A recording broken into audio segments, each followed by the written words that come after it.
안녕하세요. 우리가 건강검진 같은 거 하다가 우연히 석회화라는 진단을 받을 때가 있는데요. 이 석회화가 무엇인지, 그리고 석회화는 왜 생기는지 이 점에 대해서 몇 가지 알아보겠습니다. 인체에서 칼슘은 99%는 뼈와 치아에 저장되어 있고 1%만 혈액 속에 떠다니면서 중요한 역할을 하는데요. 심장이 24시간 쉬지 않고 수축과 이완을 할 때 혈액 속에 칼슘이 중요한 역할을 하고, 또 상처가 났을 때 출혈을 방지하는데 혈액이 응고하는데 혈액 속에 칼슘이 중요한 역할을 해요. 이렇게 칼슘은 심장이 뛰고 지혈을 하는데 생명을 유지하는데 아주 중요한 역할을 담당합니다. 그런데 어찌된 일인지 이 칼슘이 인체 어딘가에 쌓여서 굳어지는데 이것을 석회화라고 합니다. 이러한 석회화는 우리 인체 어디서든지 일어날 수 있어요. 혈관에서도 일어날 수 있고 유방조직, 콩팥, 췌장, 폐, 근육, 관절 등등 석회화는 어디든지 생길 수 있어요. 이러한 석회화가 왜 일어나는지 그 원인을 크게 두 가지로 볼 수 있어요.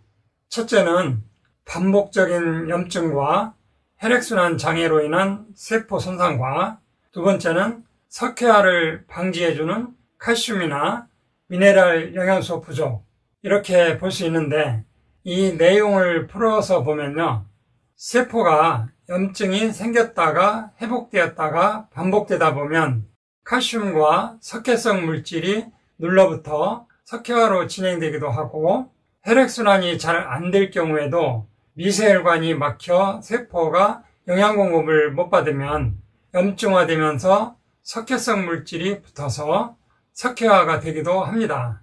또 혈액 속에 칼슘이나 미네랄 영양소가 부족할 때도 석회화가 잘 일어나는데요. 그 중에서도 특히 칼슘이 부족할 때 석회화가 일어나는 것을 칼슘 패러독스, 즉 칼슘 역설이다 라고 합니다. 칼슘 패러독스라는 것이 무엇이냐 하면요, 기존에는 석회화는 칼슘을 너무 많이 먹어서 혈액 내 칼슘이 너무 많아서 남은 것이 어딘가에 쌓여서 석회화가 이루어진다 라고 생각했는데요.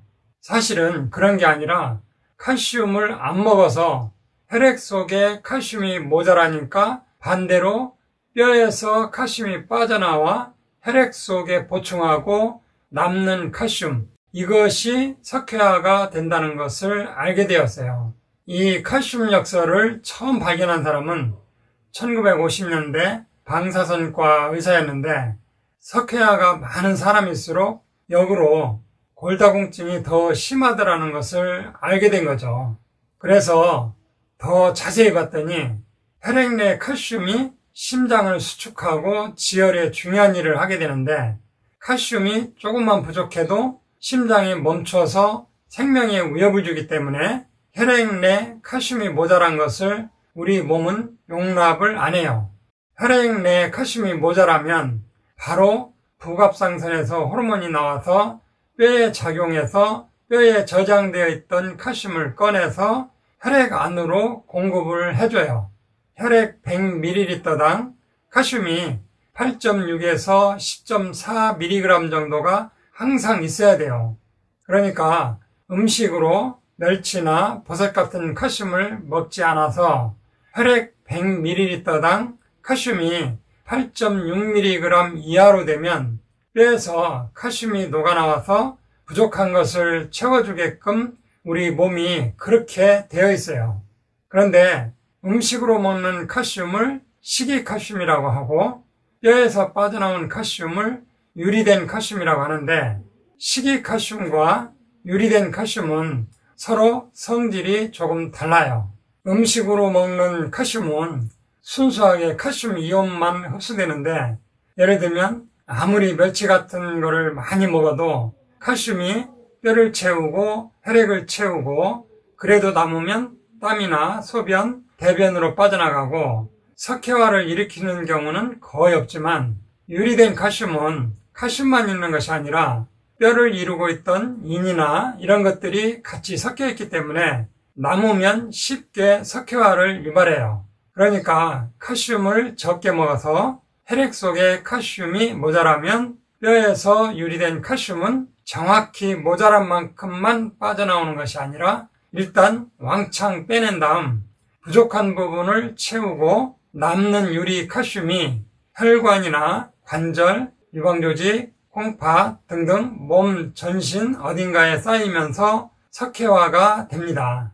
그래서 석회화가 있으면 역으로 칼슘을 더 먹어야 한다는 이러한 내용 모두를 통틀어서 칼슘 역설이다 라고 표현한 것이죠. 그래서 석회화가 있다면 칼슘이 많은 음식을 먹어야 하는데 여기서 우유는 권장되지 않아요. 1997년 하버드 대학교 연구에 따르면 실제 12년간 조사를 해봤더니 우유를 많이 먹는 사람이 역으로 골다공증이 더 심하고 골절률이 훨씬 높다는 연구 결과가 나왔어요. 왜냐하면 우유는 칼슘도 많지만 인이라든가 이런 것 때문에 전체적으로 산성식품이라서 오히려 많이 먹으면 먹을수록 칼슘이 빠져나오더라는 것이죠. 우리 모두가 알고 있던 상식이 뒤집어진 거죠. 결론적으로 석회화를 예방하거나 이미 석회화된 것을 녹이려면 음식으로는 우유가 아니라 멸치나 버섯, 케일, 브로콜리, 두부, 아몬드 같은 견과류 이런 것을 권장하고 영양제로는 해조칼슘 같은 천연 형태로 만든 것을 드시고 몸에 하중이 가는 적당한 운동을 꾸준히 해주시고 또 이미 석회화된 부분이 수술로 쉽게 제거되는 위치가 아니라면 석회화를 녹이는데 도움되는 것이 식물성 식이유황, 이것을 MSM이라고 하죠. MSM도 도움되고 매실차, 구연산, 하트베리 블랙 같은 유기산도 도움되는데 유기산은 위장이 예민한 분은 조금 조심하셔야 됩니다. 석회화가 진행되고 있다면 자신에게 맞는 음식이나 영양요법을 꾸준히 하시면 좋은 결과가 있을 것입니다. 지금까지 들어주셔서 감사합니다. 이상으로 오늘 천약사의 건강과 약 이야기는 여기서 마치겠습니다. 감사합니다.